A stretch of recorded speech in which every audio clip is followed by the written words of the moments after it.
सत्य की महान परीक्षा। बहुत समय पहले की बात है। अयोध्या नगरी में एक राजा राज्य करता था, राजा हरिश्चंद्र। उनका नाम सुनते ही लोगों के मन में एक ही बात आती थी, सत्य, न्याय और धर्म का प्रतीक। वे इतने सत्यनिष्ठ थे कि झूठ उनके शब्दकोश में ही नहीं था। उन्होंने प्रण लिया था कि चाहे कुछ भी हो जाए, वे कभी झूठ नहीं बोलेंगे और हमेशा न्याय के मार्ग पर चलेंगे। उनकी कीर्ति इतनी फैली कि देवलोक तक उनके आदर्शों की चर्चा होने लगी। देवराज इंद्र ने महर्षि विश्वामित्र से कहा, यदि हरिश्चंद्र सच में इतना महान है तो क्यों न उसकी परीक्षा ली जाए। महर्षि विश्वामित्र ने इस चुनौती को स्वीकार किया। एक दिन महर्षि विश्वामित्र राजा हरिश्चंद्र के दरबार में आए और बोले, हे राजन, मैंने एक यज्ञ किया था और उसमें आपने वचन दिया था कि आप मुझे कुछ दान देंगे। अब मैं वह दान लेने आया हूँ। राजा ने कहा, जो वचन मैंने दिया है वह अवश्य निभाऊंगा। बताए, आपको क्या चाहिए। ऋषि ने कहा, मुझे आपका सारा राज्य, धन दौलत, वस्त्र आभूषण सब चाहिए। राजा हरिश्चंद्र ने बिना हिचकिचाए सब कुछ ऋषि को सौंप दिया और स्वयं पत्नी शैव्या और पुत्र रोहिताश्व को लेकर नग्न अवस्था में अयोध्या से बाहर चले गए। अब राजा के पास न घर था, न भोजन, न वस्त्र। तीनों लोग भूखे प्यासे भटकने लगे।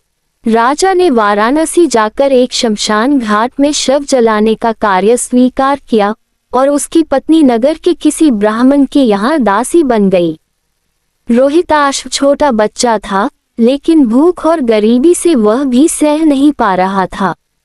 एक दिन राजा हरिश्चंद्र शमशान में ड्यूटी पर थे कि उनकी पत्नी वहां एक शव लेकर आई। वह उनका बेटा था। भूख और बीमारी से उसका देहांत हो गया था। जब पत्नी ने शव जलाने की अनुमति मांगी तो राजा ने अपनी ड्यूटी निभाते हुए कहा, तुम्हें शव जलाने के लिए कर देना होगा।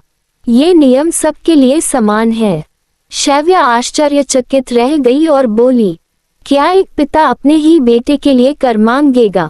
राजा ने आंखों में आंसू लिए हुए कहा, मैं यहाँ पिता नहीं हूँ, शमशान का सेवक हूँ और मुझे अपने कर्तव्य से पीछे नहीं हटना चाहिए। शैव्या ने अपनी कंगन तोड़कर कर चुकाया और उसी समय स्वर्गलोक में हलचल मच गई। देवताओं ने राजा की सत्यनिष्ठा देखकर उन्हें प्रणाम किया। महर्षि विश्वामित्र ने सब स्वीकार किया और कहा, हे राजन, ये सब एक परीक्षा थी। आप एक सच्चे धर्मात्मा और सत्य के प्रतीक हैं। उसी क्षण उनका पुत्र पुनः जीवित हो गया। राजा को उनका राज्य लौटा दिया गया और वे जीवन भर एक आदर्श शासक बने रहे। सीख, सत्य की राह कठिन होती है पर उसका फल अमर होता है। राजा हरिश्चंद्र हमें ये सिखाते हैं कि अगर इंसान अपने वचनों, कर्तव्यों और धर्म के लिए अडिग रहे तो सारा ब्रह्मांड भी उसकी सहायता करता है।